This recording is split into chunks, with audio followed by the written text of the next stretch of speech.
Hello, my name is Debsy, and I'm a spiritual therapist.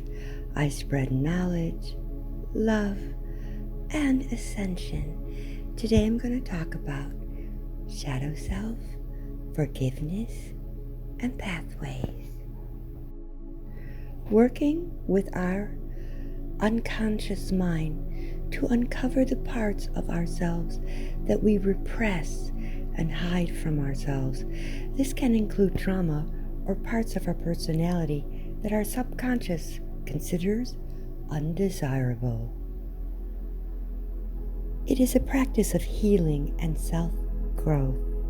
It means it requires surrender and acceptance.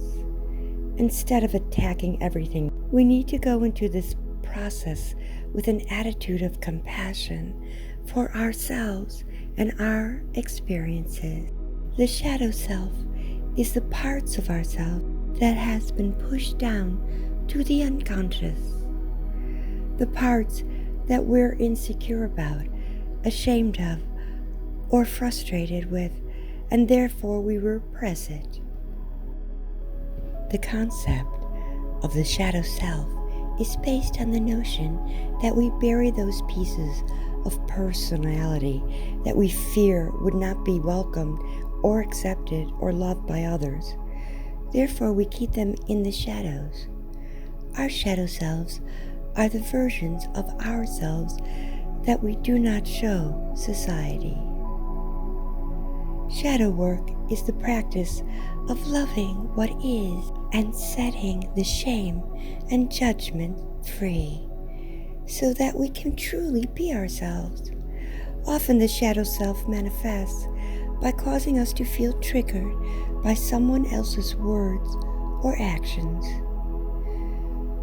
to experience inner tension and cognitive dissonance, to judge or lash out at others, or to feel insecure and held back. We need to eradicate their negative effects in our lives and to integrate the separate parts of ourselves into one whole. In our survival mode, we push little bits of ourselves so far away from us over the course of a lifetime that we don't even know what it is in the shadow self.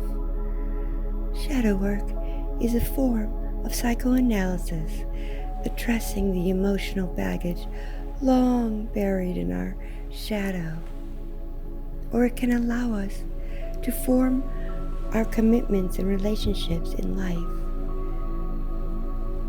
If we treat ourselves with patience and kindness, we will find the shadow work to be the most effective and less difficult way to heal ourselves. Unfortunately, there are those that cannot reach their inner problems, so they must go through psychotherapy, which is very, very healing and helpful to reach the inner shadow self. Also, journaling and meditation also helps reaching the shadow self. An outside or objective opinion can also help you see things that you might not yet be aware of. Shadow work takes the power out of the things that holds us back, allowing us to grow into a stronger, more authentic version of ourselves. The world needs more people who have confidence and love themselves and are empowered. The path is not a straight line, but is a spiral. We continually come back to things we thought we understood, and we see deeper truths. Unless we learn to face our own shadows, we will continue to see them in others. Because the world outside of us is only a reflection of the world that's inside of us. We can change any unpleasant situation or emotion just by accepting it. The first step in changing any unpleasant situation and emotion is to accept that we created them. all our different and difficult situations, we made them. Once we learn our true value, then our price goes up, and we cannot be aligned with not enlightened souls comfortably. We can't control how other people receive our energy.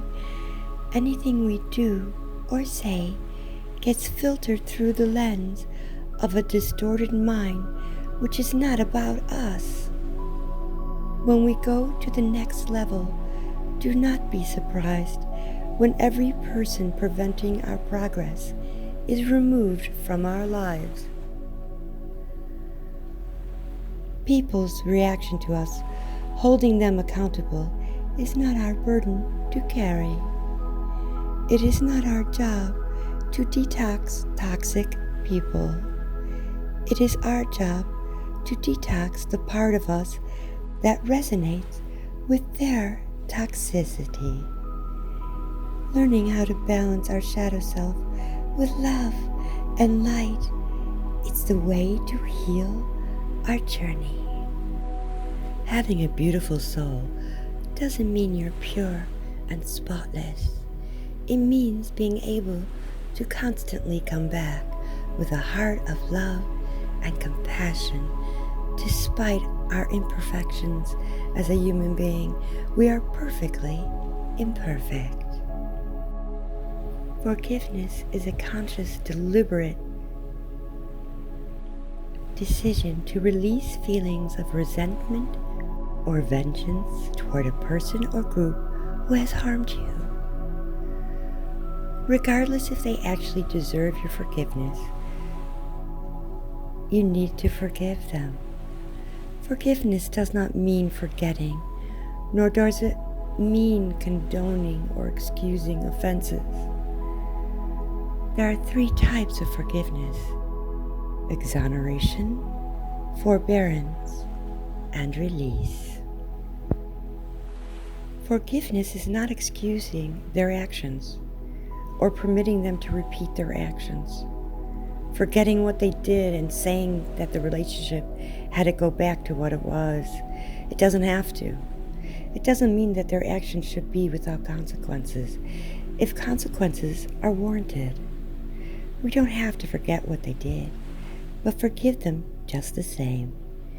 It seems that by withholding forgiveness from someone, that you are able to hurt their feelings or keep them accountable for what they did in some way. But forgiveness doesn't work that way. Forgiveness is about you.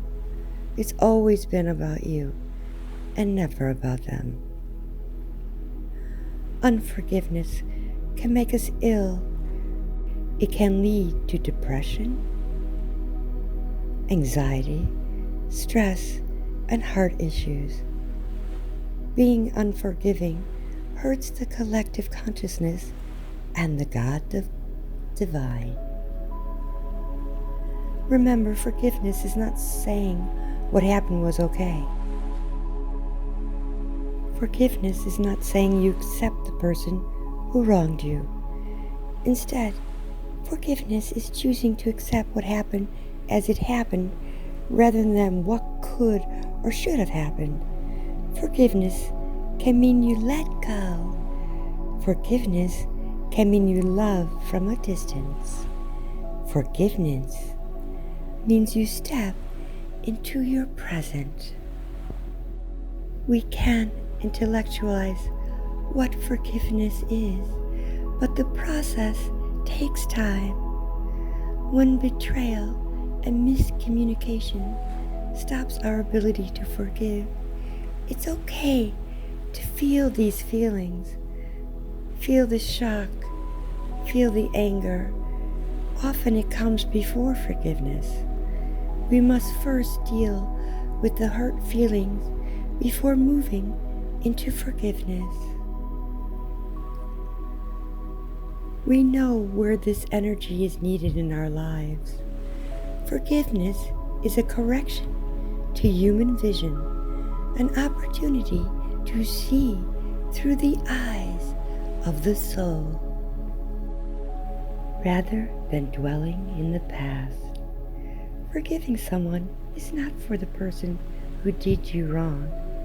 Forgiving is so you can heal and move on, for your own peace and for your own growth. You take the lessons that you learned from this person and you utilize it for power and for growth. You need to say, I am realizing myself. I am releasing myself from all the burdens, heartaches, and all the baggage. When you forgive someone, you are no longer carrying all this weight on your shoulders. It doesn't mean it didn't happen, or the person is no longer significant in your life. What they did to you is no longer significant in your life anymore. We are letting it go. Forgiveness is the best form of love. It takes a strong person to say sorry. Forgiveness does not guarantee reconciliation with the perpetrator. God the Bore, in its mercy, has created a way for our debt to be repaid by true forgiveness. Sometimes the person we have to forgive is ourselves. We may have messed up so badly that we are unforgivable. However, regardless of what we have done, God will forgive you. We hold ourselves in crazy standards that are not realistic. God the Divine sees and understands everything. We need a humble and repentant heart to truly forgive ourselves and others. Don't sit around waiting for an apology. Yes, it's wrong if you don't receive it, and everyone gets their karma for it.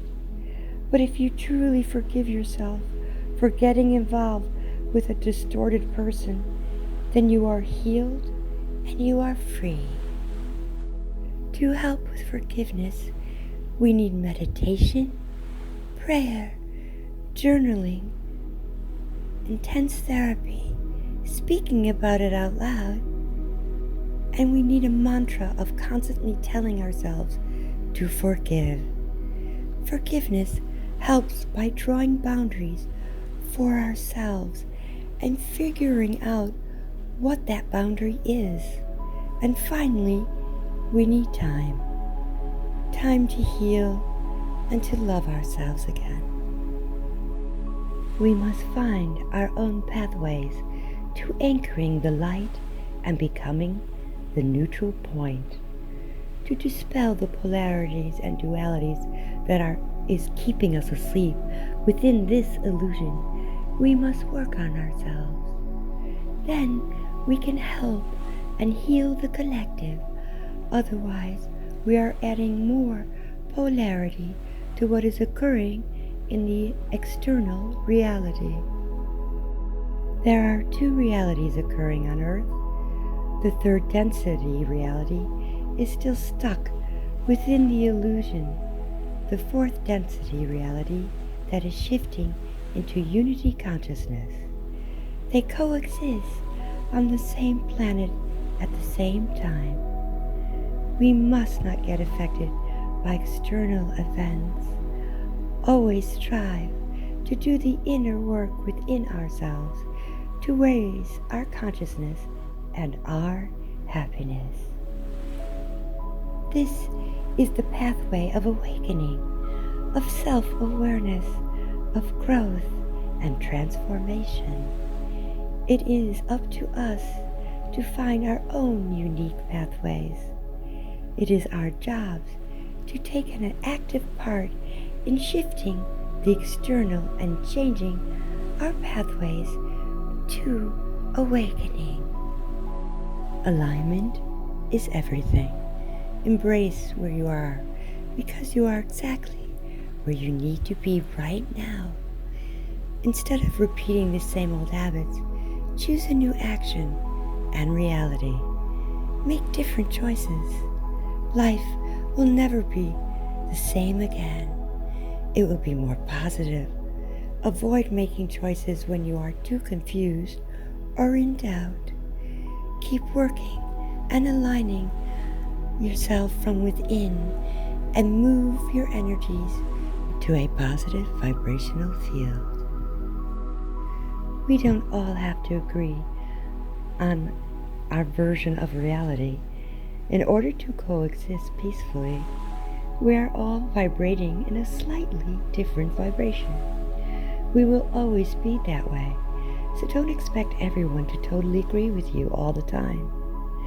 But that slight variant makes us so unique and so exciting. Remember, we are all just fragmented energy from the God Bore source. Be well and be blessed.